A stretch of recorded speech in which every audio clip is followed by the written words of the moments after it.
Don't worry, I didn't believe it either. I'm your host Yusuf, and these are 10 scary crimes solved by TikTok users. Make sure to subscribe and ring that bell to get notified whenever we upload a new video. Anyways, let's get doom scrolling. Number 10, Gabby Petito.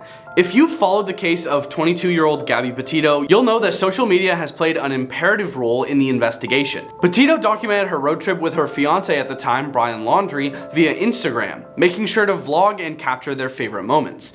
Unknowingly, she provided investigators with a timeline of events leading up to her disappearance. Gabby soon went missing, and over on TikTok, a wealth of users were actively trying to piece together clues on the case.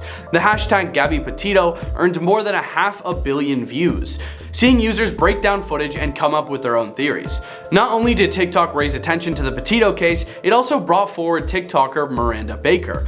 Baker claimed that she had picked up a person of interest, Bryan Laundrie, saying he kind of hurried out of the car and then was like, "I'm going to find someone else to hitchhike." And we're like, okay. It was a weird situation. As we know, Gabby Petito's body had been found, and Bryan Laundrie was named a key suspect by the police. After police interviews with the family of Bryan and further investigation by police, Bryan's body was found in Florida Park. Number 9, Alissa Turney. Miss Turney did not only campaign for justice, she also became an amateur sleuth. She recorded conversations with her father and shared the clips on YouTube. She pored over old home videos and posted footage on TikTok. At one point, she described efforts to locate her sister's body. Alissa was extremely sweet, strong, and sweet, Miss Turney said. The sisters lost their mother to cancer when they were young and were mostly raised by Mr. Turney, Miss Turney's biological father and Alissa's stepfather and legal guardian. Of course, we fought like normal sisters over toys, over hair, over clothes, Miss Turney said. But when she was on the cusp of becoming a teenager, she said she and her sister grew closer. "I didn't really feel the need to tattle as much," she said. "I was finally accepted into the cool kids club." That was just before Alissa disappeared. Mr. Turney has been accused of abusing, surveying, and controlling Alissa, and Miss Turney has publicly shared some of the video footage he recorded. In one clip from 2000, it appears that Mr. Turney sat in a parking lot to film Alissa while she worked at a fast food restaurant. At Mr. Turney's residence in Phoenix, they found 26 pipe bombs and 3 incendiary devices, according to an FBI statement. In an interview with ABC News in 2009, Mr. Turney suggested that the explosives were not meant to hurt innocent people. He also said that he had not ended his stepdaughter. In response to questions about whether he had been a controlling parent, he said that he had been trying to keep Alissa safe. "I look back at it because she ran away as a result of that," he added. "Yeah, of course I feel bad about it." In 2010, Mr. Turney pleaded guilty to the unlawful possession of unregistered destructive devices, a felony, and was sentenced to a decade in prison. He served 7 years. Miss Turney's social media campaign kicked off around the time of his release. A lawyer for Mr. Turney did not immediately respond to a request for comment.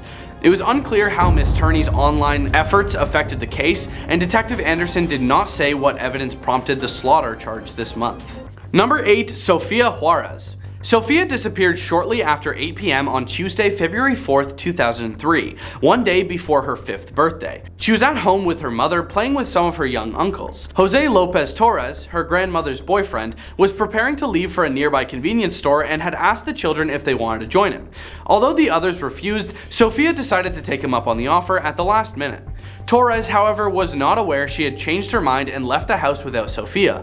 Around this time, Sofia asked her mother for $1 to spend at the store. Maria watched Sofia leave the room and heard her close the door as she left the house. Although the case of Sofia Juarez is yet to be solved at the time of recording, TikTok did provide investigators with somewhat of a lead earlier in the year. 4-year-old Juarez went missing in 2003 after being kidnapped outside of her home in Kennewick, Washington. Back in May 2021, a TikTok video went viral after a 22-year-old woman claimed in Spanish that she might have been kidnapped. Investigators looked into the clip, and although the case is yet to be solved, Kennewick police did reveal that they had a new lead regarding a highly credible witness. Number 7, Jessica Lewis and Austin Wenner. A US landlord had been found guilty of executing 2 tenants in a case that made headlines when TikTok refused to take down videos of the victims' bodies. Michael Dudley of Bryan, near Seattle, was convicted of ending Jessica Lewis, 35, and Austin Cash Wenner, 27. In June 2020, Dudley, who was 64, shot and mutilated the victims before disposing of their remains in suitcases. Later that month, 3 teenagers were making TikTok videos on a Seattle beach when they found the bodies. Their footage of the discovery was viewed more than 30 million times, but TikTok initially said the video did not violate their terms of service. The company came under pressure from relatives of the victims, and the video was taken down several months later, although it is unknown whether it was deleted by TikTok or the teenager who initially posted it. The 3 teenagers called police as soon as they discovered the suitcases, leading to the execution investigation. The court in Seattle saw testimony from a neighbor who had heard gunshots and a man pleading for his life. Police initially went to the home, but nobody answered. Dudley was later arrested. Court documents indicate Lewis and Wenner got into a dispute over unpaid rent with Dudley, in whose home they were living. Dudley will be sentenced in March and faces a maximum sentence of life in prison without the possibility of parole. Number 6. Claire Miller. Claire is charged with ending Helen Miller, who is 19, who had cerebral palsy, while Helen was asleep in her bed last year. Claire was in court for Workman's announcement at 1:30 p.m. and cried intermittently throughout the proceeding. She sobbed heavily after learning that she would face adult proceedings, which would likely carry a longer sentence and be less focused on rehabilitation as the juvenile system. Claire hugged her mother after the ruling before being let out of the courtroom. Her parents had asked the judge to transfer her case to the juvenile system, saying they had already lost one daughter and did not want to lose their second daughter as well. Extensive mental health treatment is necessary, Workman said. More time beyond what the juvenile court jurisdiction permits is necessary to treat her and to assure she is healthy and not a danger to herself or the community. Claire has around 4 years and 10 months until her 21st birthday, at which point juvenile court would no longer have jurisdiction over her case. The ruling came after 3 days of testimony in late June, with competing versions of a perfectionist girl who had been bullied and suffered a psychotic break, or someone obsessed with criminal cases of execution, who wouldn't engage with therapists and was coming up with attention-seeking excuses. The case of Claire Miller wasn't necessarily solved via TikTok, but the platform definitely raised awareness and intensified police focus on the teen. Number 5. Michael Lee Dudley. This was included in a point previously, but I wanted to dive deeper into it on why TikTok was a part of the situation. While recording a TikTok, a group of teens discovered a black suitcase washed up on the coast of Duwamish Head, West Seattle, Washington on June 19, 2020. The teens were unsure of what was inside the suitcase, but noticed a foul smell coming out of it.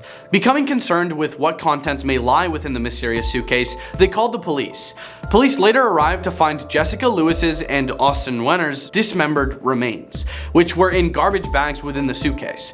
A medical examination revealed the suspect shot 27-year-old Wenner and 35-year-old Lewis at least 10 days before the teens discovered their bodies. The investigation revealed that 62-year-old Michael Dudley, after finding evidence of a recently cleaned and repainted apartment in which the couple previously resided, police charged Dudley with second-degree execution. He is currently being held on a $5 million bond awaiting his trial.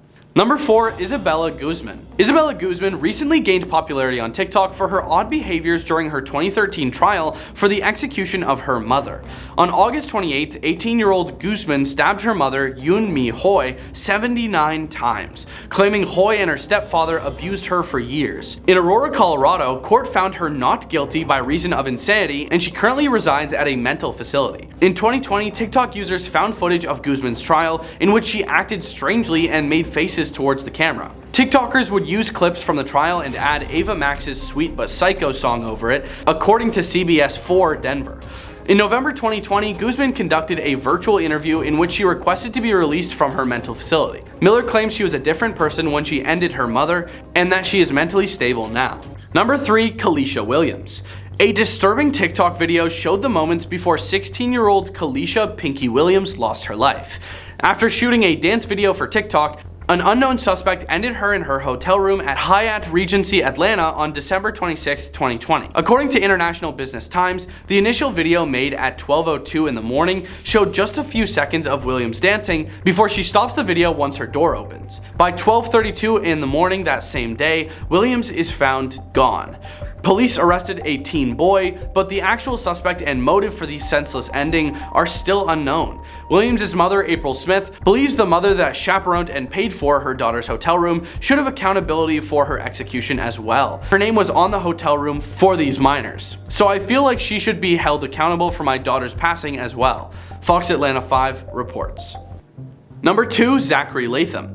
Problems began to arise between 18-year-old Zachary Latham and his neighbor William T. Durham Sr. after Durham's wife Catherine complained about Latham's reckless driving in their New Jersey neighborhood. Latham was an avid TikTok user, even documenting the incident and taunting the Durham family with several other videos. The fights between Latham and Durham Sr. came to a fatal end on May 4th, 2020. According to NJ.com, a brutal battle between the Durham family and Latham and his friends ensued after Durham Sr. and his son visited Latham's property to address his behavior. Latham allegedly exited his home with a stun gun and multiple knives, which he used to stab Durham Sr. numerous times. The extent of Durham's injuries led to his passing hours later at the hospital. Latham's wife allegedly filmed the attack on her cell phone, which Latham hoped to gain TikTok fame. Police arrested and charged Latham with first-degree execution, 2 counts of second-degree aggravated assault, and additional weapons charges. Durham's wife and 2 sons also received charges relating to trespassing and assault.